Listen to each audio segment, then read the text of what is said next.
আল্লাহর কাছ থেকে গুনাহ মাপ নেওয়ার সবচেয়ে বড় মাধ্যম চোখের পানি ছেড়ে ছেড়ে মালিকের দরবারে কান্না করো। কারণ কান্না ছাড়া আল্লাহকে টলানোর মতো ক্ষমতা কারো নাই।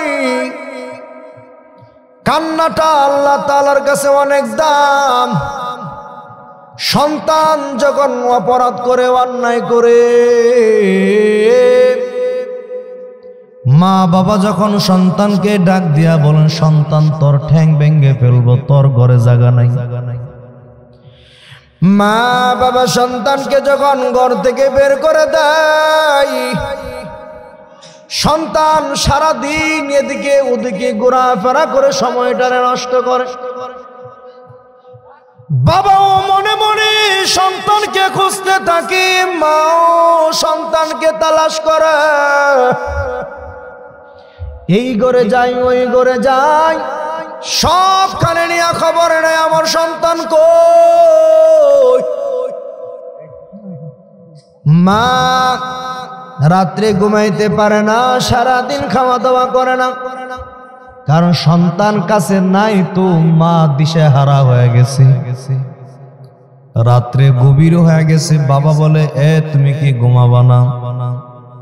মা তখন ডাক দিয়া বলেন, না না, আমার সন্তানকে বাহিরে রেখে আমি মা ঘুমাতে পারি না। কারণ কি, কেন মুসলমান, কেন মা ঘুমাইতে পারে না? কারণ মা সন্তানের প্রতি দুর্বল। কারণ সন্তান যখন ঘর থেকে বের হয়ে গেছে, চোখের পানি ছেড়ে ছেড়ে কান্না করতে করতে বের হয়ে গেছে। এই কান্নার চোখের পানিটা আমার চোখের সামনে সারাদিন ভাসতেছে। এই জন্য মা খাইতেও পারে না, ঘুমাইতেও পারে না। গভীর রাতে সন্তান ঘরের মধ্যে এসে টোকা দিয়েছে, মা সাথে সাথে ঘরের দরজাটা খুইলা ফেলাইছে। তাকায়া দেখে সন্তানের মুখটা শুকনা শুকনা দেখা যায়। মা সন্তানের সমস্ত অপরাধগুলোকে ভুলে গিয়া সন্তানের চোখের পানি দেখে মা তার বুকে টাইনা নেয়। আল্লাহ তাআলা এই কথাটাই বুঝান, ও আমার গুনাহগার বান্দারা, পাহাড় পরিমাণ গুনাহ করে ফেলাইছো, সাগরের ফেনা পরিমাণ গুনাহ করে ফেলাইছো। তুমিও যখন গুনাহ করতে করতে অনেক দূরে হারায়া যাও, আমি আল্লাহ আমার কুদরতি নজর তোর দিকে ফালায় রাখি। সুবহানাল্লাহ। কোন সময় তুই ফিরে আসবি এটা আমি আল্লাহ তাকায়া থাকি। আমি আল্লাহ তাকায়া দেখি তুই আমার কাছে চোখের পানি ছেড়ে ছেড়ে কান্না করো কিনা। গুনাহগার বান্দারা যখন চোখের পানি ছেড়ে ছেড়ে আল্লাহ তাআলার কাছে কান্না করে, চোখের পানি গালের কিনারায় আসার আগে আল্লাহ তাআলা বান্দার জিন্দেগীর সব গুনাহগুলো মাফ করে দেয়। এই জন্য মুরব্বী বাবারা, যুবক বাবারা, পর্দানিশী মা বোনেরা, গভীর মনোযোগ। কান্না ছাড়া জিন্দেগির গুনাহ মাপ নেওয়ার কোনো রাস্তা নাই। এই জন্য গভীর রাত ঘুম থেকে ওইটা বেশি বেশি মালিকের দরবারে কান্না করা। তাহাজ্জুদের মুসল্লায় বসে বসে কান্না করার ডাক দিয়া বলা, মালিক গুনাহ করে ফেলাইছি, অপরাধ করে ফেলাইছি, নফসের উপর জুলুম করে ফেলাইছি। ও মালিক, গুনার বোঝা মাথায় নিয়ে তোমার দরবারে হাজির হয়ে গেলাম। এলাকার সব মানুষ নাক ডেকে ঘুমায়, কিন্তু আমি ঘুমাই না তোমার ক্ষমা নেওয়ার জন্য। তাহাজ্জুদের মুসল্লায় বসে বসে গুনাহগার বান্দা যখন চোখের পানি ছেড়ে ছেড়ে কান্না করে, আল্লাহ তাআলার কুদরতি হাতে তখন তারে মায়া করতে থাকে, চোখের পানিগুলো মুছতে থাকে। এ বান্দার কাঁদিস না, যা যা, তোর কান্নার বিনিময়ে আমি আল্লাহ তোর জিন্দগির গুনাহগুলোরে মাফ কইরা ওলির খাতায় তোর নাম তুইলা দিলাম। মুসা পয়গম্বর রাস্তা দিয়া হাইটা হাইটা যাইতেছে সফর করার জন্য। তাকায়া দেখে একটা জীবিত পাথর কান্না করতেছে। মুসা নবী ডাক দিয়া বলেন, পাথর তুমি কেন কান্না করো? পাথর ডাক দিয়া বলেন, মুসা পয়গম্বর, আল্লাহ তাআলা জানায় দিছে মানুষ এবং পাথরকে জাহান্নামের লাকড়ি বানাবে, জাহান্নামের আগুনে জ্বলবো, এই কারণে আমি কান্না করি। এই কথাটা আল্লাহ তাআলা কোরআনে কারিমে বলেন, ওয়াকুদুহান নাসু ওয়াল হিজারা।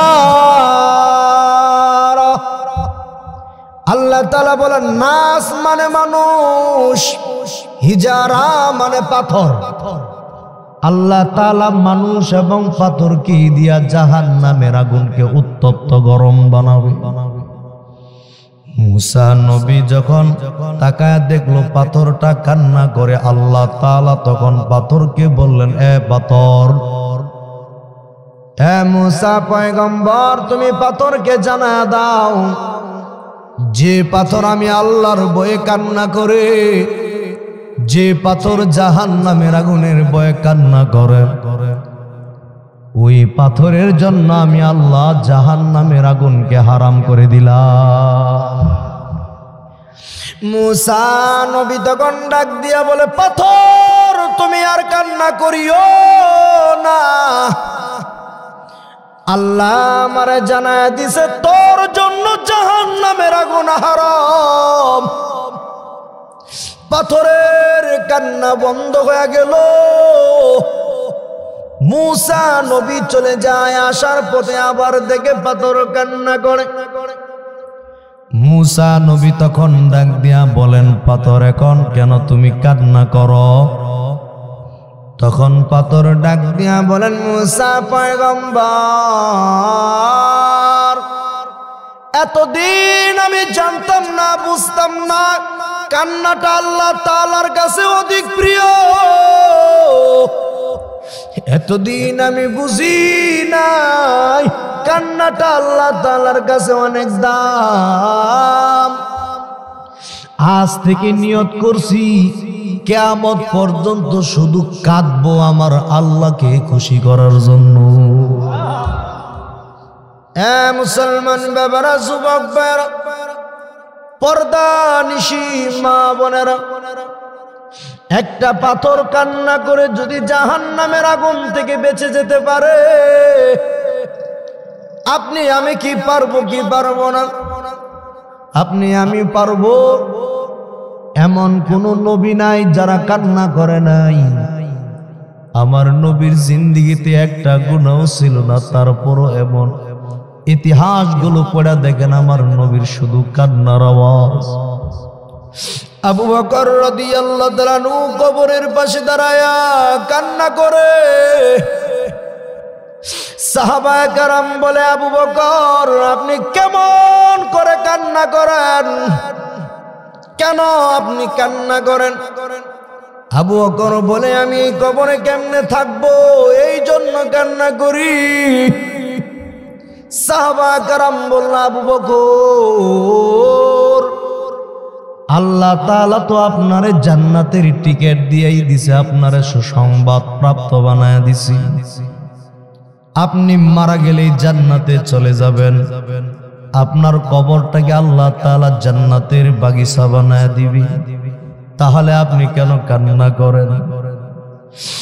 আবু বকর রাদিয়াল্লাহু তাআলা আনহু বলেন, এই কবরে আমি কেমন করে একা একা থাকবো এই ভয়ে আমি কান্না করি। মুরব্বী বাবারা, আবু বকর রাদিয়াল্লাহু তাআলা আনহুর জিন্দেগিতে একটাও গুনাহ নাই, তারপরও তার ইতিহাস পড়ে দেখুন শুধু কান্নার আওয়াজ। উমর রাদিয়াল্লাহু তাআলা আনহুর ইতিহাস পড়ে দেখুন শুধু কান্নার আওয়াজ। আলী রাদিয়াল্লাহু তাআলা আনহুর ইতিহাস পড়ে দেখুন শুধু কান্নার আওয়াজ, সাহাবায়ে কেরামের ইতিহাস পড়ে দেখুন শুধু কান্নার আওয়াজ। কারণ কান্না করলে আল্লাহ বেশি খুশি হয়। এই জন্যই তো কোরআনে কারিমে আল্লাহ আয়াত নাজিল করে জানা দেন, ফালইয়াযহাকু কলিলাও ওয়ালিয়াবকু কাসীরা। হে বান্দা, কম কম হাসবি, বেশি বেশি কাঁদবি। কারণ কান্না করলে আমি আল্লাহর অনেক বড় মায়া লেগে যায়। কান্নাওয়ালা বান্দারে মাপ না করলে আমি আল্লাহ সহ্য করতে পারি না। তার চোখের পানি গালের কিনারায় আসার আগে তারে মাপ করে নিষ্পাপ বানায়া দিই। তিরমিজি শরীফ দ্বিতীয় খণ্ড, ভালো করে বুঝবেন। তিরমিজি শরীফ দ্বিতীয় খণ্ড, যে কিতাবটা আমি পড়াই হাদিসের কিতাব জামে তিরমিজি, হাদিসের মধ্যে ঘটনা আছে কিফিল নামক একজন জালেম, কোটি কোটি টাকার মালিক, টাকা পয়সার কোনো অভাব নাই। কিফিল নামক জালেমের অত্যাচারে পুরো এলাকার মানুষ অতিষ্ঠ। একজন সুন্দরী রমণী নারী বিপদে পড়ে তার কাছে কিছু টাকা ধার নেওয়ার জন্য তার শরণাপন্ন হয়ে গেল। এসে জালেমকে ডাক দিয়া বলে, ও কিফিল, আমার কিছু টাকার প্রয়োজন, তুমি আমারে 60 দিনার তুমি আমারে ঋণ দাও, পরবর্তীতে তোমার টাকাটা আমি পরিশোধ করে দেব। কিফিল নামক জালেম টাকা দেখে মেয়েটা চমৎকার সুন্দরী, তার বদনজর মহিলার চেহারার দিকে পড়ে গেল।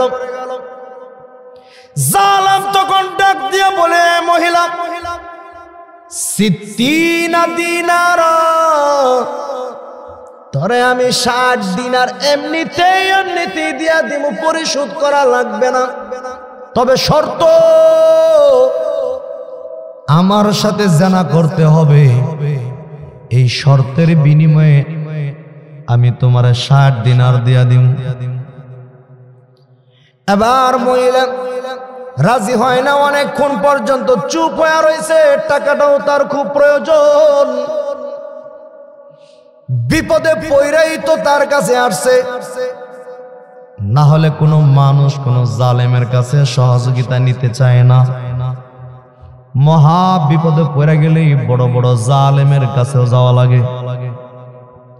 মহিলা তখন রাজি হয়ে গেছে। কিফিল ঘরের দরজা জানালা সব বন্ধ করে ফেলাইছে। আল্লাহর নবী বলেন, হাদিসের মধ্যে আছে, জালেম ওই মহিলার পেটের উপরে বৈশা গেছে জানা করার জন্য। আল্লাহ তাআলা কুদরতি ভাবে গেটের মধ্যে লেখা দিছে যে কিফিলের জিন্দেগির সব গুনাহ আল্লাহ মাফ করে দিয়েছে। এই জন্য বলি মুসলমান বাবারা, কান্নার অনেক দাম। চোখের পানি ছেড়ে ছেড়ে কান্না করলে এত বড় জালেমকে যদি আল্লাহ মাফ করে জান্নাতি বানাইতে পারে, আপনি আমি যদি মালিকের দরবারে কান্না করে বলে, আল্লাহ, আমি নিজের নফসের উপর জুলুম করে ফেলাইছি, অন্যায় করে ফেলাইছি, যৌবনের তাড়নায় পরে গান বাজনায় আমি লিপ্ত ছিলাম, শত শত মেয়ের সাথে আমি জানা করছি, দুনিয়ার কেউ দেখে নাই, তুমি আল্লাহ দেখছো। হ্যাঁ যুবক ভাইরা ভালো করে শুনবা, ও পর্দানিশী মা বোনেরা একটু লক্ষ্য করে শুনবেন। আমাদের সমাজের আমরা এমন ভাবে গুনাহগুলো বিস্তার লাভ করতেছে, ভাবতেছে আমার গুনাহগুলো কেউ দেখে না, কেউ দেখে না। আল্লাহ বলেন, আমি দেখি, কিন্তু তোর গুনাহগুলোরে ডাইকা রাখি। আমি আল্লাহ যদি তোর গুনাহগুলোরে প্রকাশ করে দিতাম, ভালো করে বুঝেন, আল্লাহ যদি আমাদের গুনাহগুলোরে প্রকাশ করে দিত, সমাজের মধ্যে মুখ দেখাইতে পারতাম না। আল্লাহ যদি আমাদের গুনাহগুলোরে প্রকাশ করে দিত, আমার পিতা আমারে সন্তান হিসাবে গ্রহণ করত না। আমার গুনাহগুলো যদি আল্লাহ তাআলা প্রকাশ করে দিত, আমার স্ত্রী আমাকে স্বামী হিসাবে গ্রহণ করত না। আমার গুনাহগুলো যদি আল্লাহ প্রকাশ করে দিত, আমার সন্তানরা আমার পিতা বলে ডাকতো না। এই জমিনের মধ্যে অনেক মা বোনরা আছে, যুবক ভাইরা আছে, পরকীয়ায় লিপ্ত, নিজের বউ থাকা সত্ত্বেও অন্য বেড়ির সাথে কথা কয়। এই গুনাহগুলো যদি আল্লাহ প্রকাশ করে দিত, কোন স্বামী তার স্ত্রীকে ভাত খাওয়াইতো না। কথা ঠিক কিনা? মা বোনদের মধ্যে কিছু দুষ্ট প্রকৃতির মা বোন আছে, যারা স্বামীটারে বিদেশে পাঠায়া দিছে, এই ফাঁকি দিয়া সারাটা রাত পর পুরুষের সাথে কথা বলে। ভাবছে আমার স্বামী জানে না, আমার শ্বশুর জানে না, শাশুড়ি জানে না, ঘরের মধ্যে দরজা জানালা লাগায়া ইমু কলে পর পুরুষের সাথে ভিডিও কলে কথা কয়। হ্যাঁ মা বোনেরা, তুমি ভাবছো তোমার স্বামী দেখে নাই, তোমার শ্বশুর দেখে নাই, শাশুড়ি দেখে নাই, কিন্তু এমন একটা দরজা খোলা আছে, যেই দরজা দিয়া আল্লাহ ঠিকই দেখতেছে। কথা ঠিক কিনা জোরে বলেন? তোমার ঘরের সকল দরজা জানালা বন্ধ থাকতে পারে, কিন্তু এমন একটা দরজা খোলা আছে, যেই দরজা দিয়া আমার আল্লাহ ঠিকই দেখতেছে। তুমি কার সাথে পরকিয়া করো, তুমি কার সাথে প্রেম প্রীতির আলাপ করে রাত কাটায়া দাও, তুমি যুবক সারা রাত কম্বলের নিচে বিড়ু গানগুলো দেখা দেখা যৌবনের প্র্যাকটিস করো, তুমি ভাবছো তোমার বাবা দেখে না, তুমি ভাবছো তোমার ভাই দেখে না, বন্ধু দেখে না, কেউ দেখে না, গভীর রাত, কিন্তু মনে রাখবা তোমার ঘরের সব দরজা খোলা থাকলেও আমার আল্লাহর এমন একটা দরজা খোলা আছে, যেই দরজা দিয়া ঠিকই দেখতেছে তুই কি করস।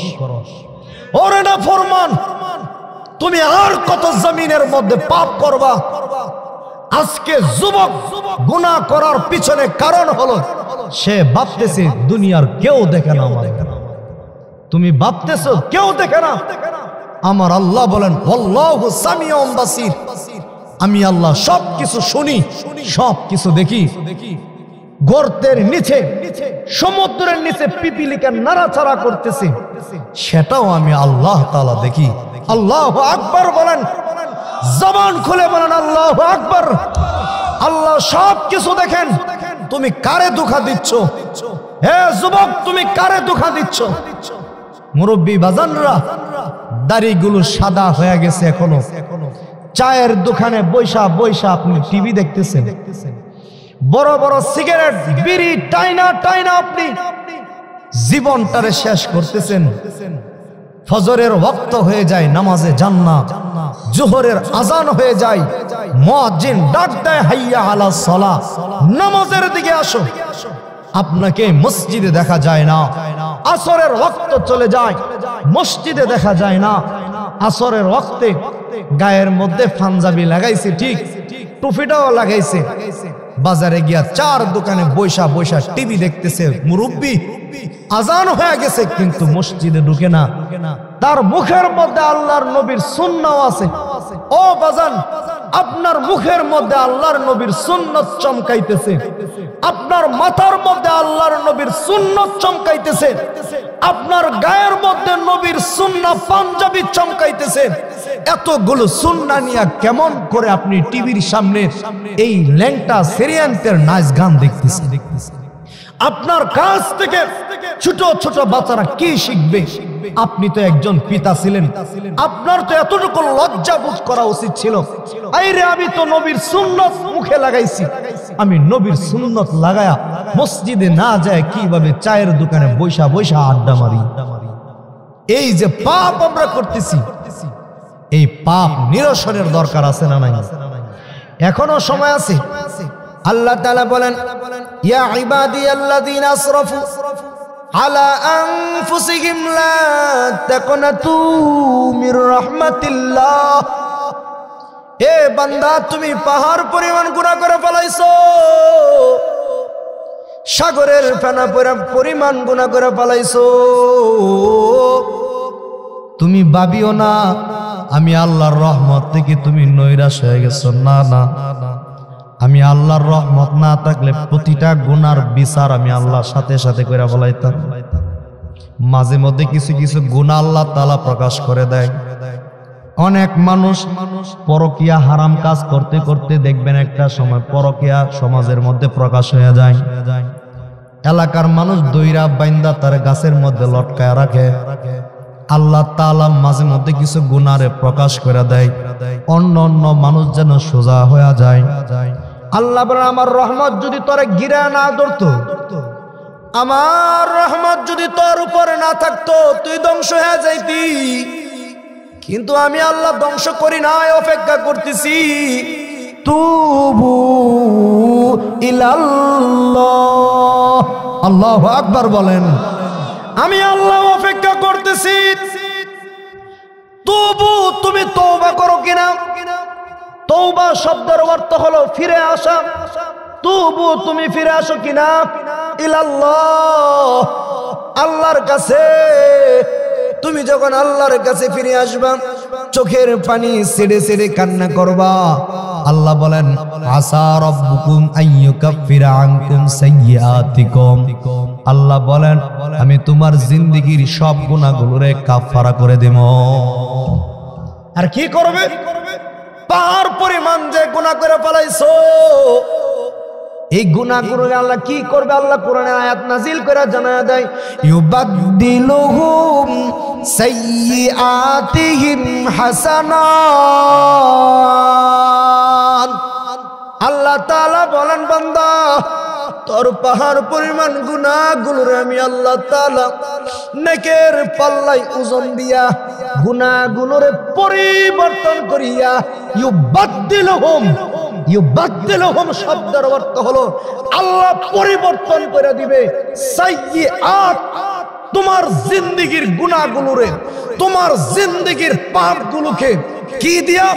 বিল হাসানাত, নেক দিয়া আল্লাহ জিন্দেগীর গুনাহগুলোরে পরিবর্তন করে দিব।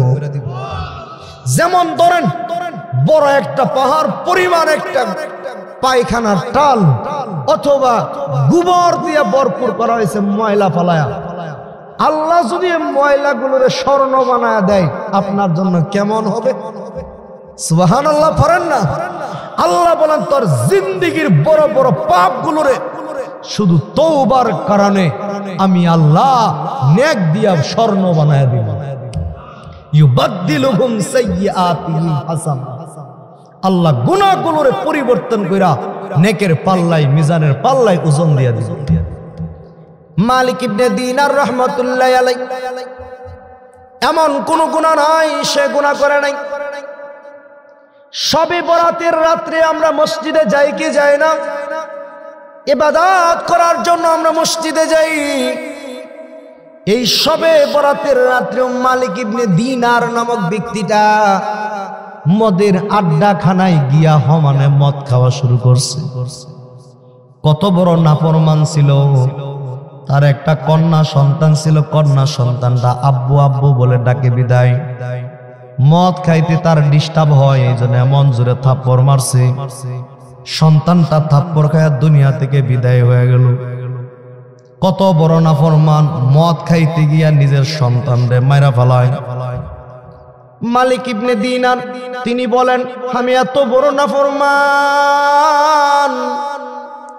সবে বরাতের রাত্র মদ পান কইরা আমি ঘুমাইতে আইছি। ঘুমের মধ্যে স্বপ্ন দেখি যে হাসরের মাঠ কায়েম হয়ে গেছে। হাসরের মাঠ কায়েম হয়ে গেছে, কোনো মানুষ দেখা যায় না। বড় বিশাল একটা সাপ, অজগর সাপ আমার পিছনে রওনা, আমাকে দংশন করার জন্য, আমাকে সুবল মারার জন্য আমার পিছনে দৌড়াইতেছে। আমিও দৌড়াইতেছি সামনের দিকে। সাপ থেকে বাঁচার জন্য দৌড় দিতে দিতে সামনে পেয়ে গেলাম একজন মুরব্বী, যার হাতের মধ্যে একটা লাঠি আছে। জীর্ণ শীর্ণ ব্যক্তি দেখা যায়। আমি মুরব্বীকে বললাম ও মুরব্বী আপনি আমারে বাঁচান। দেখেন না এই সাপ থেকে আমি বাঁচতে পারতেছি না, আপনি আমারে বাঁচান।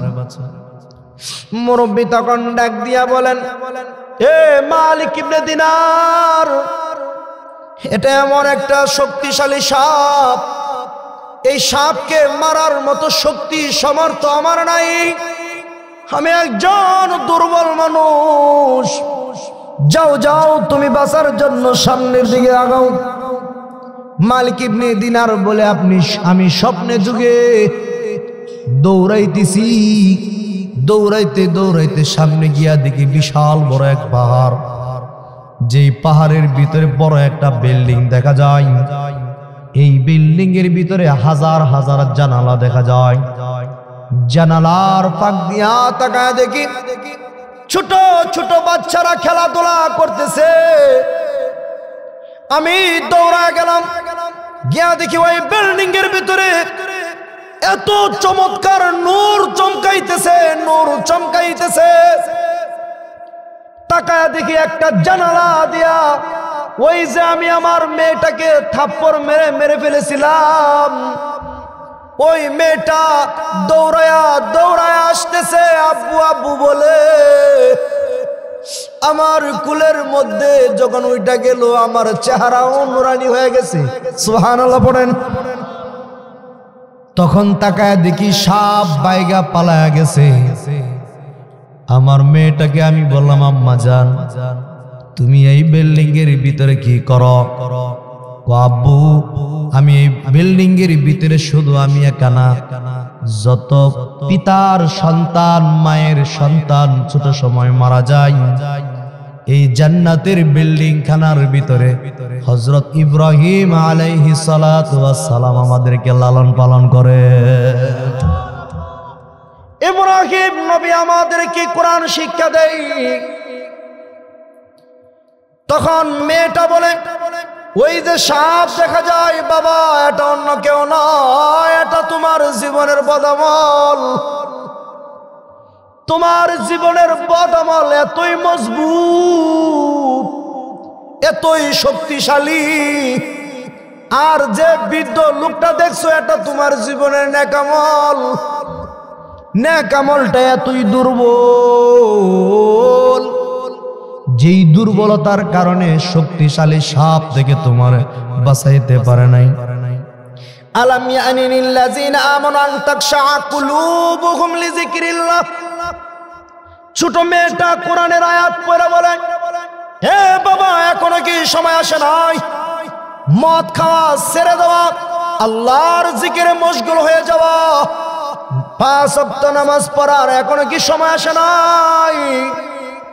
আর কতদিন মদ তুমি খাইবা? ও বাবা, এখনো সময় আছে।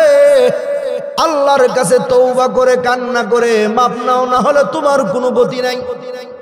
এই স্বপ্ন দেখা মালিক ইবনে দিনার ঘুম থেকে জাগ্রত হয়ে গেল। ফাল মারা উঠছে, দেখে তাহাজ্জুদের সময় এখনো আছে। দৌড়ায়া পুকুরের মধ্যে নামছে, সুন্দরভাবে নিজের পবিত্র বানাইছে, গোসল করছে। মসজিদের বারান্দায় গিয়া সাজদার মধ্যে পড়া এমন ভাবে মালিক ইবনে দিনার কান্না শুরু করছে, এমন ভাবে হাও মাও করে কান্না করে বলে, মালিক,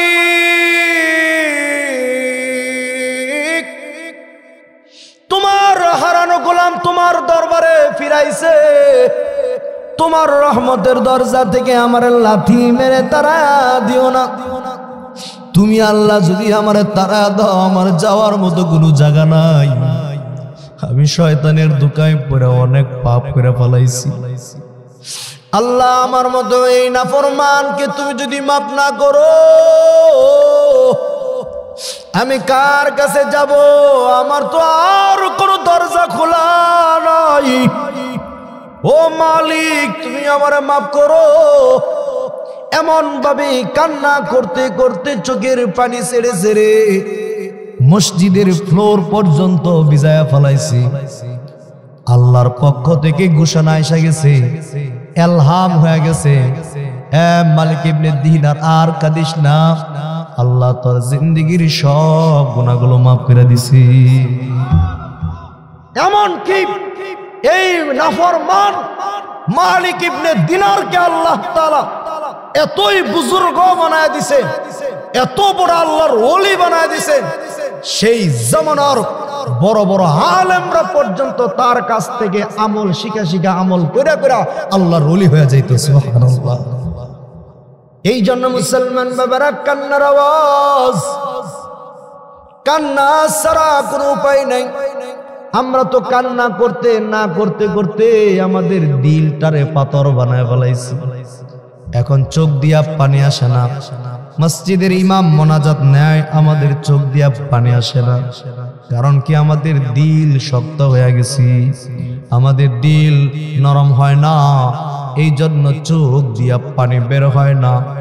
মালিকের দরবারে নামাজ পড়া পড়া এই দোয়া করা, ও মালিক তুমি আমারে কান্নাওয়ালা চক্ষু বানায়া দাও, তুমি আমারে কান্নাওয়ালা চক্ষু দান করো। কান্নাওয়ালা চক্ষু যদি বানায় নিতে পারেন, নিশ্চিত আপনি আল্লাহর ওলি হয়ে যাবেন। সুবহানাল্লাহ পড়েন, সুবহানাল্লাহ। আর জিন্দেগির গুনাহ মাপ নেওয়ার জন্য কিছু আমল আছে, শিখায় দিলে শিখবেন নি? হ্যাঁ শিখবেন ইনশাআল্লাহ। আল্লাহর নবী বলেন, উম্মত তোমার গুনাহ যদি সাগরের ফেনা পরিমাণ হয়ে যায়, তাহলে তুমি ফজরের 2 রাকাত ফরজ, জোহরের 4 রাকাত ফরজ, আসরের 4 রাকাত ফরজ, মাগরিবের 3 রাকাত ফরজ, এশার 4 রাকাত ফরজ, 5 ওয়াক্ত নামাজ পড়ে পড়ে সালাম ফিরায়া ফরজ নামাজগুলো আসসালামু আলাইকুম ওয়া রাহমাতুল্লাহ, আসসালামু আলাইকুম ওয়া রাহমাতুল্লাহ, এইভাবে সালাম ফিরায় বলবা আল্লাহু আকবার। বলেন কি পড়বেন? আল্লাহু আকবার। জবান খুলে বলেন, আর জবান খুলে বলেন আল্লাহু আকবার। আল্লাহ যেমন বড়, তার আওয়াজটাও বড়। এই জন্য মসজিদের মিনারে দেখবেন মুয়াজ্জিন বলে আল্লাহু আকবার। আজানের সময় আল্লাহু আকবার জোরে বলা। নামাজের মধ্যেও দেখবেন সূরা কেরাত, জোহরের সময় সূরা কেরাত সব আস্তে, কিন্তু আল্লাহর নাম আস্তে কওয়া যায় না। আল্লাহর নাম মুয়াজ্জিন ঠিকই বলে আল্লাহু আকবার। কথা ঠিক? নামাজের মধ্যে আল্লাহু আকবার জোরে, আজানের মধ্যে আল্লাহু আকবার জোরে। যত জায়গা পৃথিবীতে আছে আল্লাহ যেমন বড়, তার আওয়াজটাও হবে বড়। এই জন্য আল্লাহর বড়ত্ব প্রকাশ যে যত বেশি করে, আল্লাহ তার মর্যাদা তত বেশি বাড়ায় দেয়। হে মুসলমান, তাহলে জবান খুলে বলেন আল্লাহু আকবার। সালাম ফিরানোর পরে আল্লাহু আকবার বলা। তারপর নবী বলেন, এই ইস্তেগফার যদি তুমি 3 বার পড়ো, তোমার গুনাহ যদি সাগরের ফেনা পরিমাণ হয়, সব গুনাহ মাফ হয়ে যাবে। শিখতে রাজি আছেন? তাহলে আমার সাথে পড়েন আস্তাগফিরুল্লাহাল্লাযী। জবান খুলেন, খুলেন বাজান, খুলেন। আস্তাগফিরুল্লাহাল্লাযী লা ইলাহা ইল্লাহু। এই যে দেখেন এখানের মধ্যে লা ইলাহা ইল্লাল্লাহ আছে, এটা কত দামি একটা আমল। মুসা নবী আল্লাহ তাআলাকে বলে, আল্লাহ আপনি আমার একটা পার্সোনাল আমল শিখায়া দেন। মুসা নবীকে আল্লাহ তাআলা তখন বলে, এ মুসা তুমি পড়ো লা ইলাহা ইল্লাল্লাহ। মুসা নবী ডাক দিয়া বলেন, মালিক হে, এটা তো সমস্ত ব্যক্তিরাই পড়ে। আদম নবীও পড়ছে লা ইলাহা ইল্লাল্লাহ। মুসা নূহ নবী বলছে লা ইলাহা ইল্লাল্লাহ। আইয়ুব নবী বলে লা ইলাহা ইল্লাল্লাহ। শুআইব নবী বলে লা ইলাহা ইল্লাল্লাহ।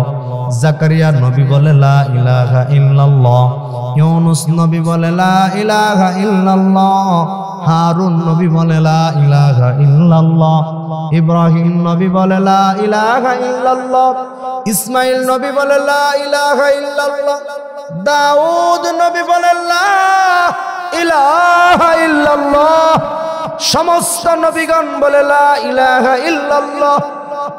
তাহলে আমার জন্য পার্সোনাল আমল হইল কই? আল্লাহ তাআলা বলেন মুসা তুমি তো জানো না, লা ইলাহা ইল্লাল্লাহকে যদি এক পাল্লায় রাখা হয়, 7 আসমান এবং জমিনকে যদি এক পাল্লায় রাখা হয়, নেকের দিক দিয়া লা ইলাহা ইল্লাল্লাহর পাল্লাটা 7 আসমান জমিন থেকে ভারী হয়ে যাবে। আল্লাহু আকবার। এটা এমন একটা মেডিসিন, আমরা যখন একটা গুনাহ করি, নবী বলেন কলবের ভিতরে একটা কালো দাগ পড়ে যায়। এই কালো দাগ মোচন করার জন্য দুনিয়ার কোনো মেডিসিন কাজে আসবে না। ডাক্তারের কাছে গেলেও কলবের কালো দাগ মোচন করা যায় না। নবী বলেন সায়াকুলু লা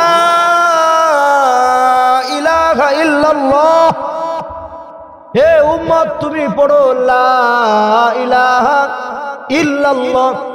একবার পড়লে কলব থেকে একটা কালো দাগ সাথে সাথে মোচন হয়ে যায়। একটা গুনাহ করছো, সাথে সাথে একবার লা ইলাহা ইল্লাল্লাহ পড়লে একটা গুনাহ মোচন হয়ে যায়। এইভাবে যদি আমি লা ইলাহা ইল্লাল্লাহর জিকির করি, একটা সময় আমার কলব থেকে সব গুনাহগুলো জয়রা জয়রা পড়ে যাবে। বলেন সুবহানাল্লাহ। তখন এই কলব দিয়া নামাজে দাঁড়ালে নামাজ পড়তে ভালো লাগবে। আজকে আমাদের কলবগুলো দুর্বল হওয়ার কারণে, গুনাহে জর্জরিত হওয়ার কারণে, মুয়াজ্জিন যখন লম্বা একটু সূরা পড়ে মুসল্লিদের পাজামা গরম হওয়া শুরু হয়ে যায়। ইমামের ইমামতি থাকে না, হ্যাঁ ইমাম সাহেব সূরা কেরাত একটু ছুড়লেন। কারণ কি? কলব নষ্ট হয়ে গেছে আমাদের। যে কলব দিয়া নামাজ পড়তে ভালো লাগে না, যে কলব দিয়া কোরআন তেলাওয়াত করতে ভালো লাগে না, যে কলব দিয়া আল্লাহর জিকির করতে ভালো লাগে না, এই কলব যদি পরিষ্কার বানাতে চান তাহলে লা ইলাহা ইল্লাল্লাহর মেডিসিন লাগায়া দেন। তাহলে আমার সাথে পড়েন আস্তাগফিরুল্লাহাল্লাযী লা ইলাহা ইল্লাহু আল হাইয়ুল কাইয়্যুম ওয়া আতুবু ইলাইহি। ইস্তেগফার নবী বলেন কেউ যদি ফরজ নামাজ পড়ে 3 বার পড়ে, তার গুনাহ যদি সাগরের ফেনা পরিমাণ হয়ে যায়, পাহাড় পরিমাণ গুনাহ যদি হয়ে যায়, 3 বার পড়ার কারণে আল্লাহ তাআলা তার জিন্দেগীর সব গুনাহগুলো মাফ করে দিবে। ইস্তেগফার বেশি বেশি পড়া। মুসলমান বাবার একটু লক্ষ্য করে বলবেন, আমার নবীর জিন্দেগীতে কোনো গুনাহ ছিল? জবান খুলে বলেন ছিল? বিশ্বাস করলে ঈমান থাকবে যে আমার নবীর জীবনে গুনাহ ছিল, এটা বিশ্বাস করলে ঈমান থাকবে। আমার নবীর জিন্দেগীতে একটা গুনাহ ছিল না, তারপর হাদিসের মধ্যে আসছে আল্লাহর নবী দৈনন্দিন 70 বার তওবা করছে, ইস্তেগফার পড়ছে। কোন কোন হাদিসে আসছে আমার নবী দৈনন্দিন 100 বার মিয়াতা মাররা 100 বার ইস্তেগফার পড়ছে। ও মুসলমান বাবারা, আমার নবীর গুনাহ নাই, তারপরও কেন পড়লেন? উম্মতকে শিখানোর জন্য। কারণ আল্লাহর নবী জানেন আমার উম্মত শেষ জামানায় পড়ে রন্দে রন্দে গুনাহ করবে, ডানে বামে সামনে পিছনে সব দিকে খালি গুনার আয়োজন। গুনার মেলা চলবে, গুনার মেলা। ওই গুনার মেলার সময় আমার উম্মত ঈমান ধরে রাখতে পারবে না, পাহাড় পরিমাণ গুনাহ করে ফলাইবে। এই জন্য উম্মতরে শিক্ষা দিছে, উম্মত তুমি বেশি বেশি ইস্তেগফার পড়ো, আল্লাহ তাআলা হার কিসিম গুনাহ থেকে তোমার হেফাজত করবে। আস্তাগফিরুল্লাহ আস্তাগফিরুল্লাহ পড়েন, জবান খুলে পড়েন না বাজানরা। কি বয়ান শেষ করে দিতাম? আরে অল্প কয়েক মিনিট আলোচনা করব, শেষ। কয়েকটা আমল শিখাই দিতেছি। হ্যাঁ, আস্তাগফিরুল্লাহ এটা পড়লে কি হয়? আমাদের শরীর থেকে রোগ বিমার আল্লাহ দূর করে দিবে, বিপদ আপদ থেকে আল্লাহ হেফাজত করবে। আজকে আমাদের উপর বালা মুসিবত আসে আর আমরা বলি আল্লাহ খালি আমারই দেখে আর মানুষের দেখে না। কি বলে কি বলে না, খালি আল্লাহ আমার এই বিপদ দেয়, একটার পর একটা বিপদ লাগে। আল্লাহ বলে বান্দা তুই আমার দুই সাল লাভ নাই, বিমা কাসাবাত আইদিন নাস, যত বিপর্যয় জমিনের মধ্যে সৃষ্টি হয় সব হলো বান্দার হাতের কামাই।